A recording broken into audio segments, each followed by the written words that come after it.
All right, welcome back. I'd like to invite our next round of panelists up.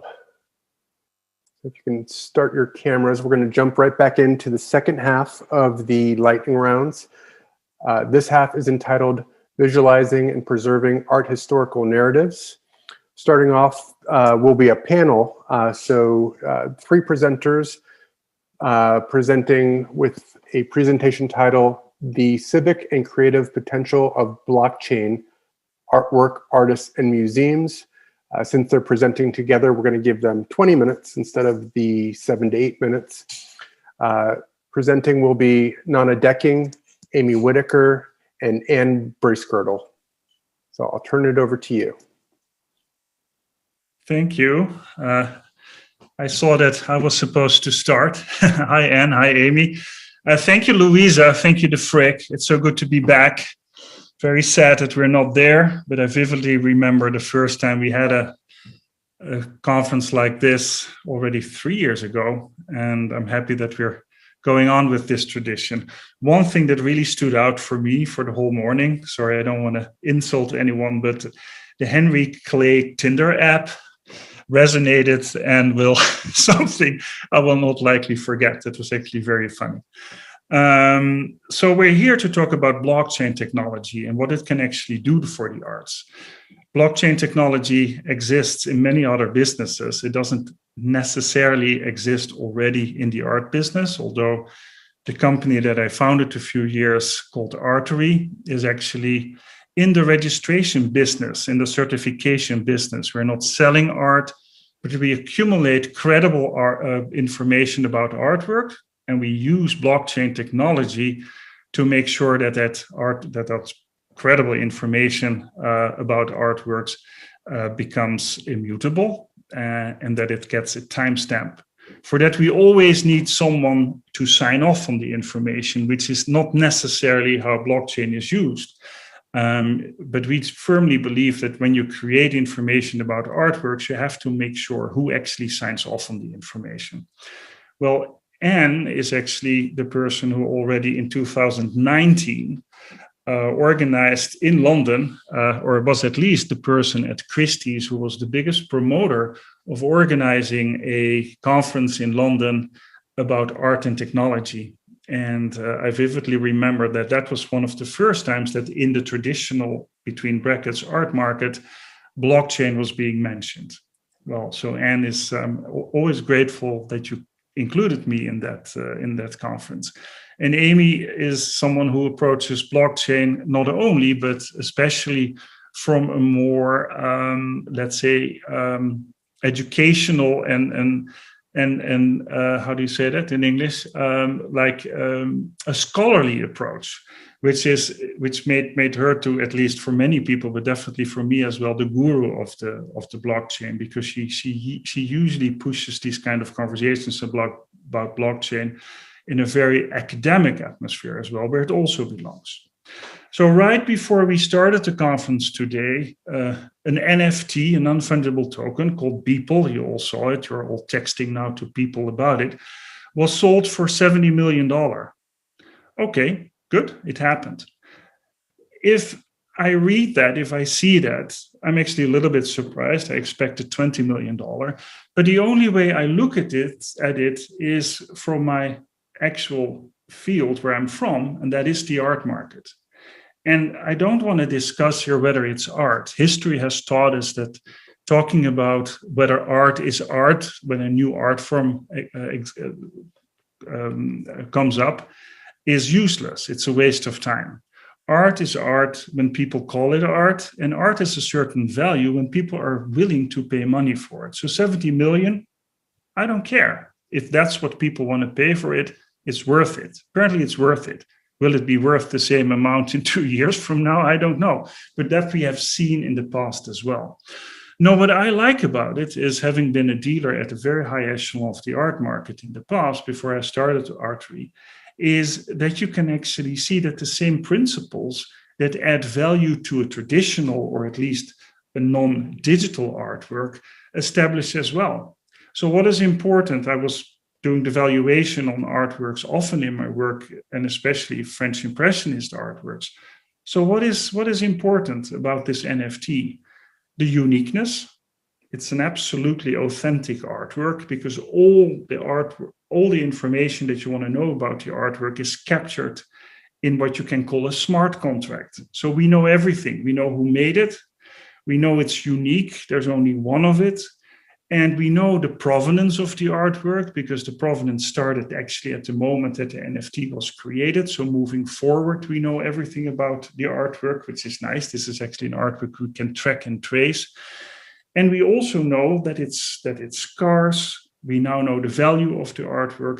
And even the artist who created it has already taken care of the resale rights when the artwork will be sold again. When you look at the traditional artwork, let's say Monet, big admirer of Monet, and I sold many Monets in my lifetime, is it's unique. If it's unique and you know it for sure, you know it will be valuable. And you know that the artwork has been shown in public content, usually, like in the bigger museums, you know exactly which scholar has written about that artwork and has published about the artwork, which me in the days that I was the seller would help me because it was not anymore only what Nanne Dekking thinks about an artwork, it's what does actually the whole scholarly environment, the academic environment thinks about this artwork. All that information you can actually put in the smart contract as well. And in that case, you would create an NFT that's not the artwork as such, but it's the smart contract that uniquely relates to a piece of art. So that's my business. Certification processes are being captured. So I'm in the certification business, and we capture that information and put it in blockchain. And we make sure that people understand, and we have also, let's say, technical resources that you can make sure that it relates to a unique piece that's actually an existing artwork, a non-digital artwork, a traditional artwork, I start to call it. Well, just to make a small step to the museum world. There are companies, there's a company in Holland, for example, Artifund, and there are other companies as well that are actually specifically looking at the museum world and how could you help the museum world in raising money. I've written a piece myself for TEFAF when I was still the chairman of the board of TEFAF, how actually tokenization could also help the art, to help museums to raise money without actually having to sell the artworks. So the way it works, the moment you deal with blockchain, you make sure that there's information that cannot be changed. It creates a mutable record, but you can also make sure that people who you want to look at the information that's in that smart contract, all the important information, can actually see the information. You can give permission. And that's actually the starting point that you can say, we now have an artwork, which as such is already a credible artwork. We don't have to do anything because it's an artwork from the Frick. I'm making up the Frick. Most likely Louisa is choking up when she hears this. But let's say a Monet from the Frick collection. That artwork, the Frick would never sell. They cannot sell. That's already part of a contract that exists between the people who donated the piece to the Frick or who started the foundation of the Frick. So now you have an artwork that can never sell. But what you potentially could do, you can say, we're going to fractionalize the ownership of the artwork. We're going to tokenize the artwork, and we make sure through a smart contract that everything that the Frick is already committed to the artwork, custodian in perpetuity, the condition that needs to be shown, etc., becomes part of the smart contract. And you can say, we now have tokenized an artwork from the Frick, and 51%, I'm making the percentage up, but if I were the Frick, I would make sure it's a majority percentage of that artwork will remain with the Frick, and the rest could actually be sold, could be traded. And I would call these kind of tokens legacy tokens because the artwork will never sell, but it's actually very interesting concept, right? What you could do, you could now become the owner of a legacy token, and you would own a certain percentage of an artwork at the Frick. You make sure that what we all know is the value of these artworks will most likely go up. So you can put a monetary value on that artwork. And if, for example, your children were to own your tokens on that artwork that's actually owned by the Frick, or the majority shares are owned by the Frick, the children could say, well, my father has actually helped the Frick by buying these tokens. So part of the smart contract now also has been a donation to the Frick. It's like a charitable donation to the Frick. And if the artwork has gone up in value, the children will have a higher tax write-off as one of the benefits that such a tokenization model could give you. Technically spoken, it's all possible. Contractually spoken, it's already existing, because we're just following current due diligence processes and contractual agreements.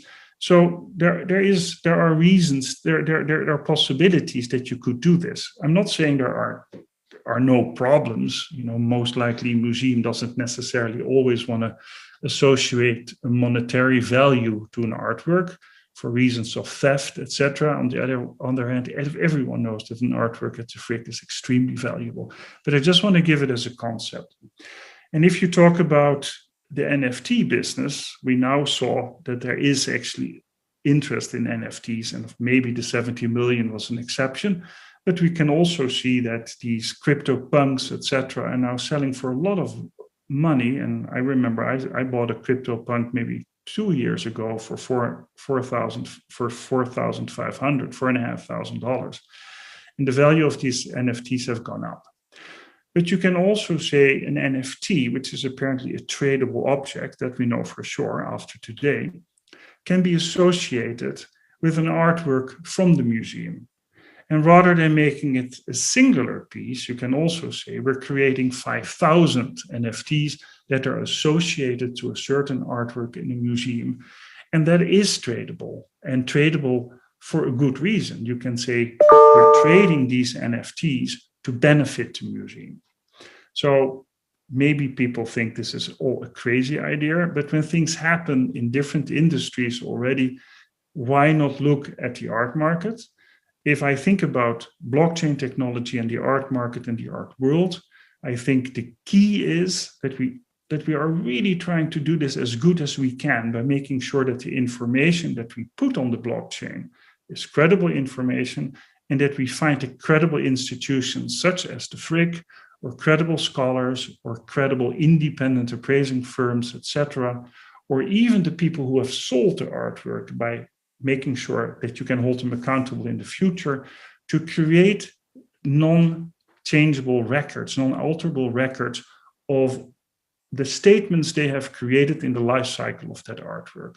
And that if you do that in the right way, it can ultimately create credibility, which could actually help museums. Well, that was what I wanted to add to the conversation today.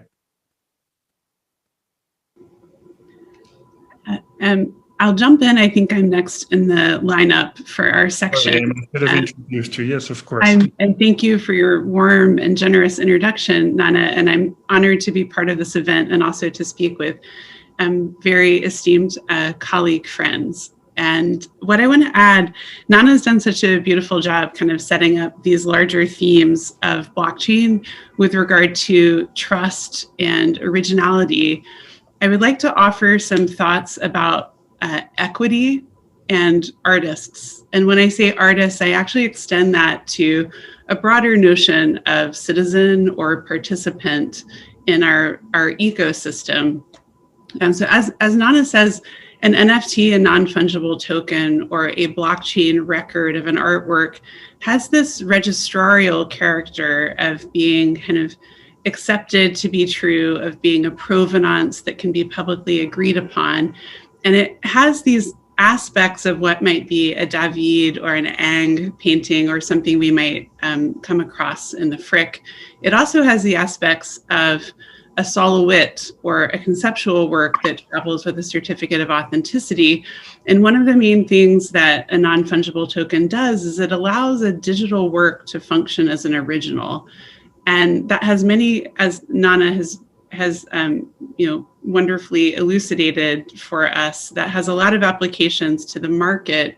What I want to talk about is underneath this bright, shiny sunburst of spectacle of things like the Beeple sale, what does this mean for structural work for artists, for economic sustainability for artists, and for ways of including artists and the public in the life of objects? So some of the research that I do is on this question, and I'll start briefly with the non-blockchain part in order to ramp into a couple of ideas to share about some really amazing work I think is happening on the artist side. So I have a research question of what would happen if artists retained equity in their work when it was first sold. There's this problem of artists selling work early on, and then the work sells for a lot of money in markets later, and artists do not share in this benefit. This is a conversation around resale royalties in many jurisdictions. And in studying archival records for Jasper Johns and Robert Rauschenberg, and for the Green and Betty Parsons Gallery, I, with a collaborator, Roman Kreisel, have found that if Jasper Johns or Robert Rauschenberg retained equity when their work was first sold, they would have outperformed US equities markets, the S&P 500, by up to 1,000 times, or gained a 20 to 40% return every year from the late 1950s, early 60s to 2005. So I do not mean this as a profit-seeking market argument, but as a question of participation in value and in conversations around value in the arts. And what does it mean for artists to have an autonomy and dignity orientation to participate in markets for their work? So we're seeing a lot of really exciting experimentation in blockchain on both the Bitcoin blockchain and the Ethereum blockchain, these different protocols. And the most important thing to keep in mind when I say this is just that blockchain is it's a registrarial technology. It's a way of trusting what is true about the past or about information, from sales to provenance to art historical data, because we have a decentralized database that happens to be incentivized to be maintained by the presence of cryptocurrencies. But it's really, shares a lot of affinities to the concerns of museums and being registrarial and being concerned with our understanding and knowledge around things that we value as a culture. So following from some experimental work that artists did in the late 60s and early 1970s around what's called the artist contract or the Siegelev-Prjansky agreement, there are ways that people sell art where a percentage of the proceeds go back to the artist contractually. And this contract was only really used speculatively by people like Hans Haacke, but it has become used in blockchain companies in order to share proceeds with artists. So, for example, the early blockchain company Monograph used the terms directly from the artist contract so that if work was resold, artists would receive a percentage of the proceeds. Companies like SuperRare, which sell non-fungible tokens or digital art on blockchain broadly, they also use these terms so that a percentage of proceeds are shared back to artists. To give two really current examples, in the past couple of weeks, the artist Sarah Ludi, who is represented by Bitforms Gallery, announced that when she sells digital work, 35% of the proceeds go to her gallery, but they don't go entirely to her gallery or to the owner. That 35% is split into 5 shares. So one of those 7% shares goes to the gallery owner and the others go to the individual people who are art workers in the gallery. So the artist has chosen to create an economic redistribution tool around the work. And the second example, and this is an image that's behind me as I speak, the artist Casey Reese, who's well known for developing or co-developing the computer programming language Processing, which has included much broader kind of representative audiences, BIPOC artists and women artists to develop digital works, has started something called Feral File, which is being launched now for an exhibition March 19th. And they are also using these tools to include artists equitably in the financial structure. They're listing the sale using the Bitmark blockchain, which is a very early stage blockchain company. I and Casey are both advisors to it. I don't mean to speak with a conflict of interest, but I think what they're doing is really interesting work to center artists structurally in these conversations. And I think just to close by kind of looping back one thread of what Nana said, when we think about artists participating in their work, there's a conversation around democratizing participation and structural support of artists. And you can think about that in the museum context too, where you can absolutely develop these kind of asset tokens in the financial nature of works of art in museums. And that conversation is very activated in the United States by changes in deaccessioning rules, as led by the Association of Art Museum Directors. You can also imagine a kind of audience token in which there's more of a playing card of works of art in the collection, and members of the public can adopt works of art as a form of making visible and tangible forms of collective ownership, civic ownership, connection of museums to their audience. So I hope that as we all together explore blockchain and stay centered in these shared values of kind of trust and record keeping around original objects and creative experimentation, that these themes of equity can stay top of mind in what we decide to build. Thank you. And I'll just very quickly wrap up by hopefully like being an ambassador for blockchain and just maybe getting everyone excited on the heels of this Beeple sale by sharing a few things that I think are super important to remember as with this spectacle that's going on with NFTs. I think it's important to remember that blockchain, by its nature, provides an opportunity for any digital asset to have a digital identity, right? So, and that's what we mean when we say token.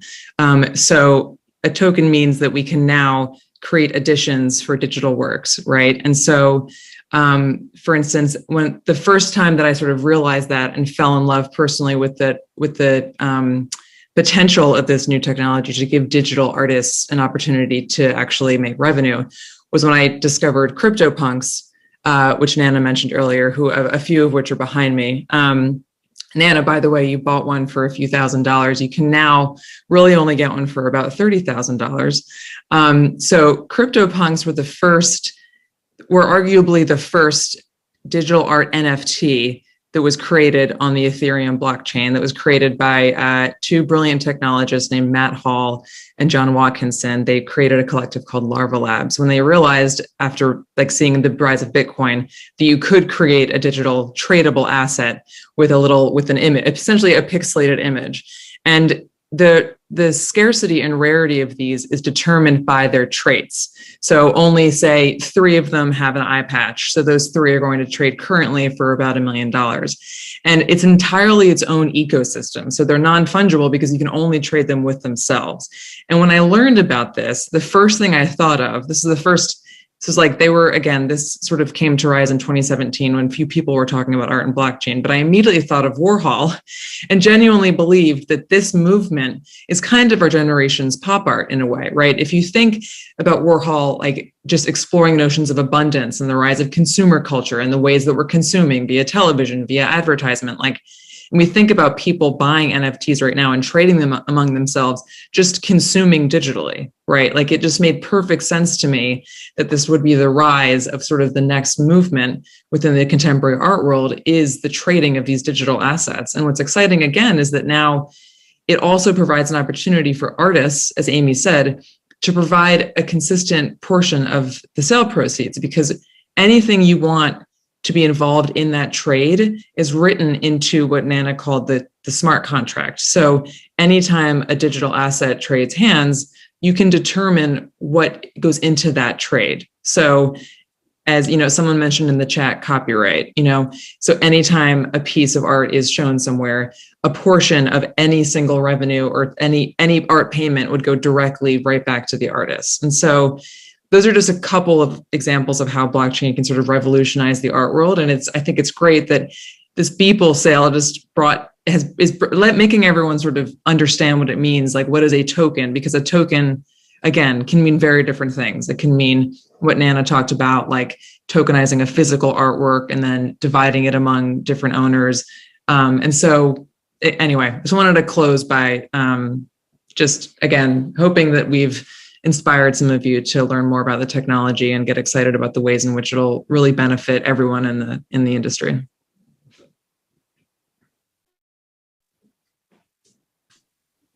And hopefully convince you to buy some digital art. Yeah, see it as art. That's the beauty of it, right? There is no, it's just a new medium for an artist, I would say. But, yeah. And an art project unto itself. Exactly. Someone just asked about Resource of Readings. I highly recommend that if you want to learn anything about this movement, to follow ArtGnome, a gentleman called Jason Bailey, who has been a thought leader in this space since it launched. Agreed, yeah. Okay. Well, thank you, everyone. I appreciate everyone that is in attendance. It's fantastic to be here, and thank you to our hosts for putting this on. It's a great seminar. And my name is Todd Swanson. I'm the head of Getty Digital Imaging, and I'm here today to talk about a digitization project that the Getty undertook, focused on Ed Ruscha's Streets of Los Angeles archive. And so I'm just going to jump right on in because I know we are somewhat short on time. In 2012, the Getty Research Institute acquired the Streets of Los Angeles archive, which is Ed Ruscha's archive, that's focused on his street shoots. And it covers a range of time from 1965 to 2007. The bulk of this material is on 35 millimeter black and white negative film that is on reel. So it's basically motion picture film that you can see kind of in those canisters on the right. There's also cut strip film and studio notebooks that document these street shoots. And so when I say street shoot, what do I mean? Essentially, it's what it sounds like. Ed and his team would get in the back of a truck with a camera, and they would go down these major boulevards and avenues of Los Angeles and essentially photograph every inch of the street, you know, driving up one way and then back the other way, kind of creating the foundation of these like basic panoramas of the street. And they would then revisit those same streets and those same paths over and over and over again over the course of a 50-year period. So what we have here is really an amazing collection of photographs and a really interesting look at Los Angeles. One of the outputs of this, this work is kind of a fairly well-known artist book of Ed's, Every Building on the Sunset Strip. And it's essentially that. He printed out in this artist book, kind of stitched together a panorama of every building on Sunset Strip. So it's kind of this deadpan look at the street in Los Angeles.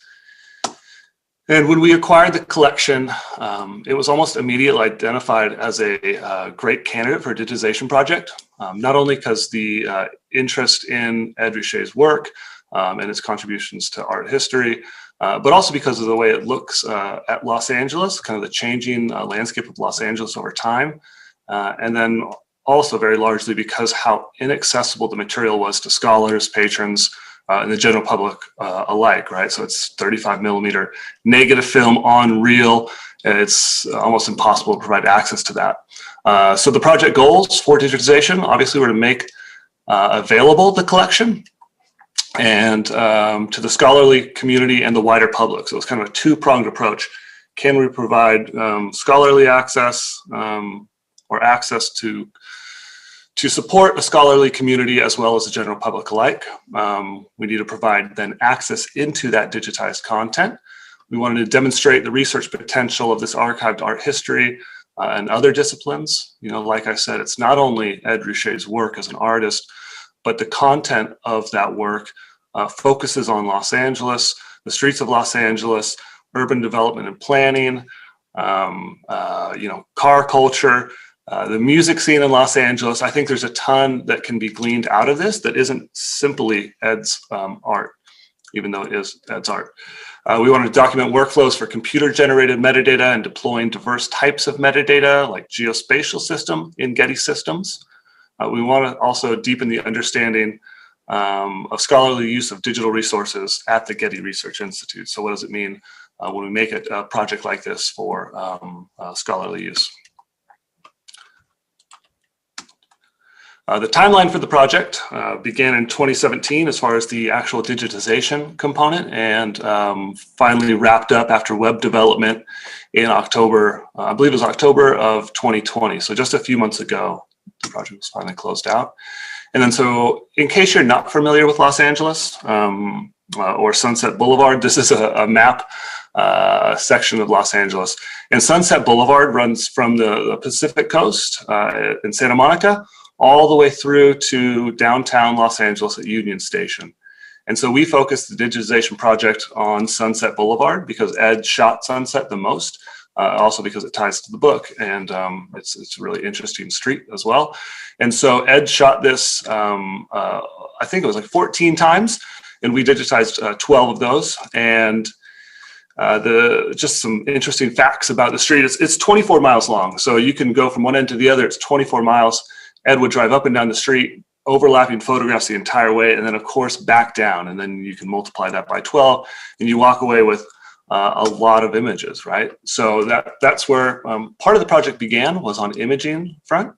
So we had to figure out a way to image this content in an efficient manner. We dedicated 1 year to imaging. We captured 130,026 frames, and that was from 15 different reels, and that covered 12 different years of Sunset Boulevard. We worked with hardware vendors to create a reel-to-reel system to advance the film through, and as well as software, the camera software to enhance the auto cropping. Obviously, it was a large project in a short amount of time, and we wanted to be as efficient as possible. And then when you walk away with 130,000 images of these images, you have to be able to provide meaningful access to that. You can't expect users to kind of browse through that content in any meaningful way, right? This is just a standard part of digitization projects. We could link to the finding aid, which would get you kind of a narrower chunk subset of that material.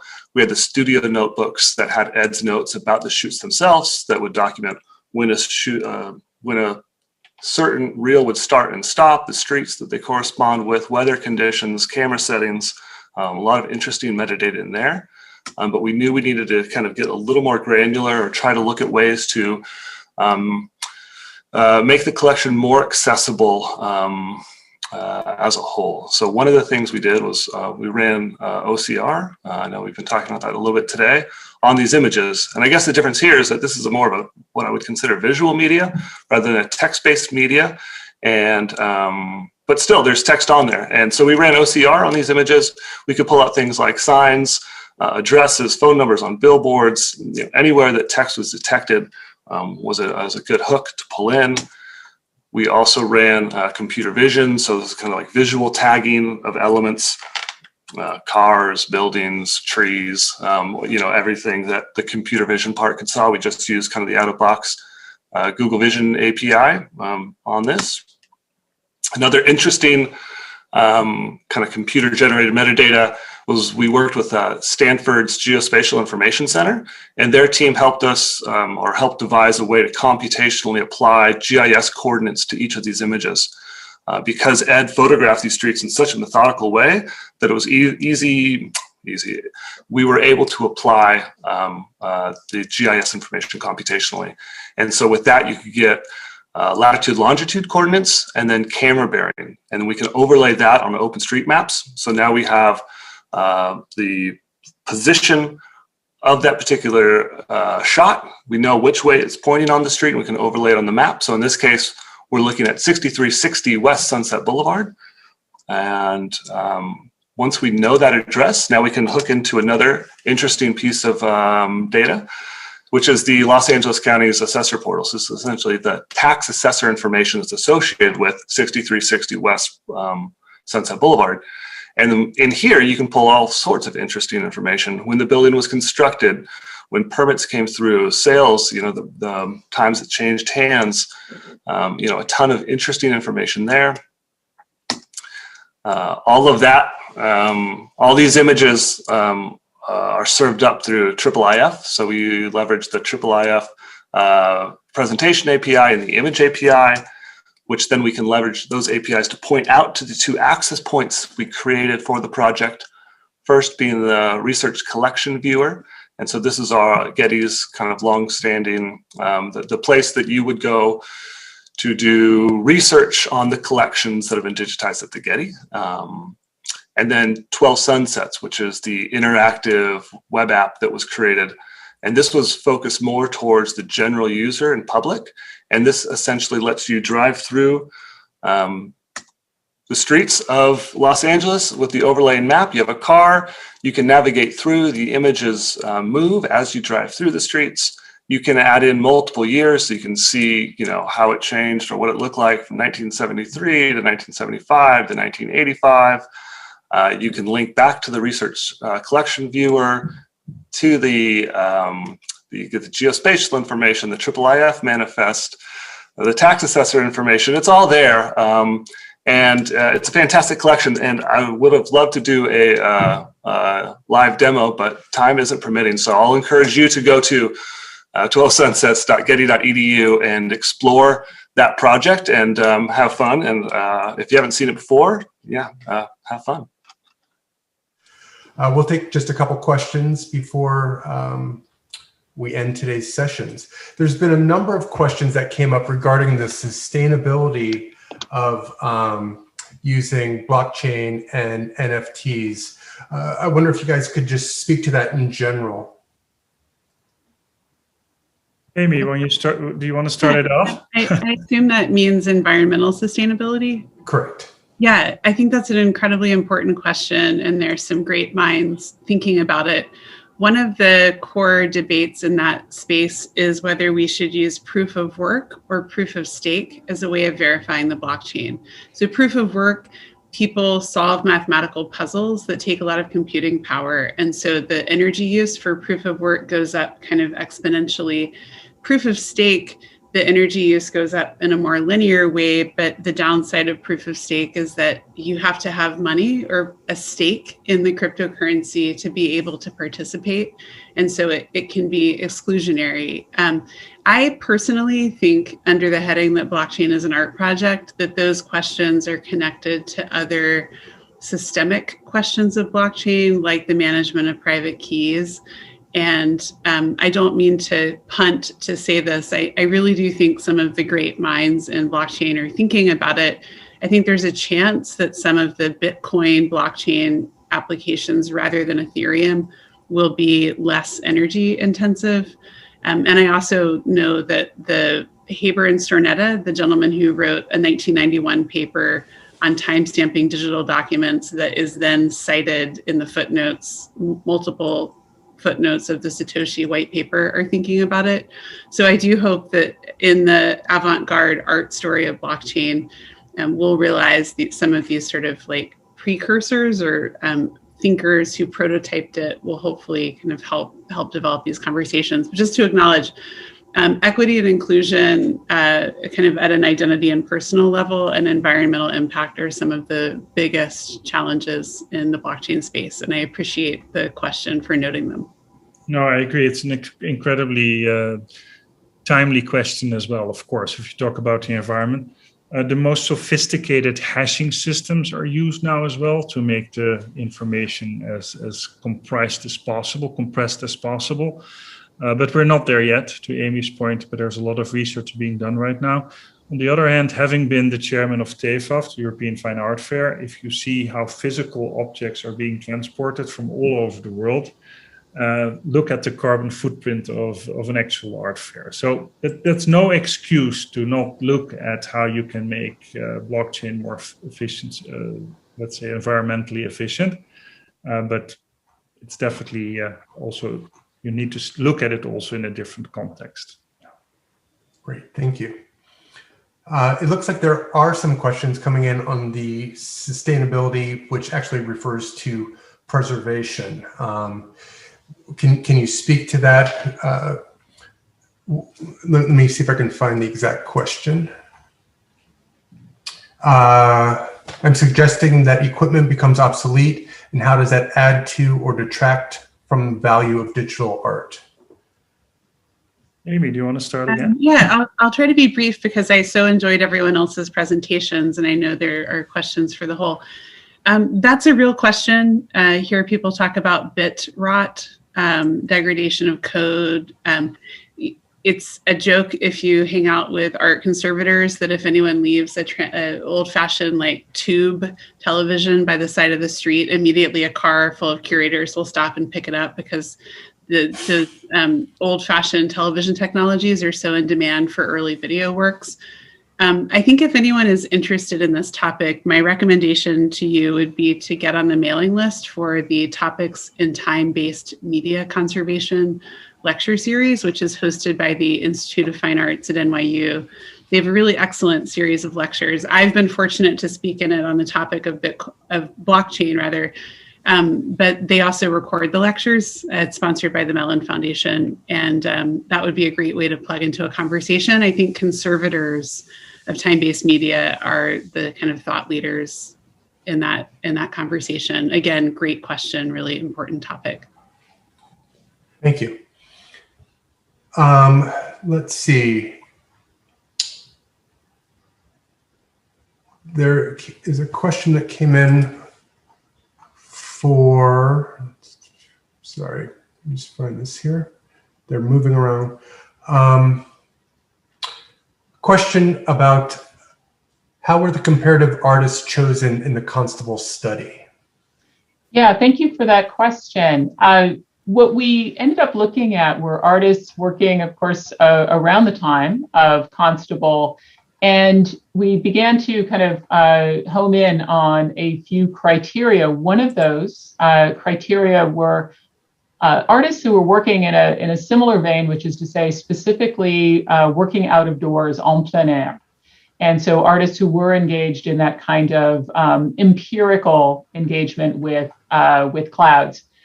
We were increasingly finding that this idea of Constable's kind of really locking on to those cloud taxonomies that were produced by Luke Howard might be an interesting hinge for us. And so we also started to look for artists who were working before they could have had access in 1803 to that information. And Valenciennes is one of those artists. And then artists who we can possibly assume did have access to that information. So that kind of clustering around that time and a little later.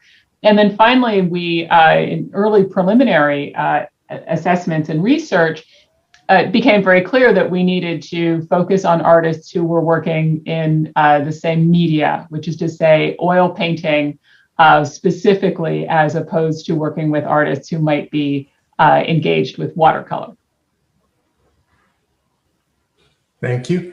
And Todd, I'm going to put a couple questions together and add in my own for you. It seems very prescient the way that Rouché's project predated the Google Street Views. And I can only assume he had no way to imagine the technology that would be available today.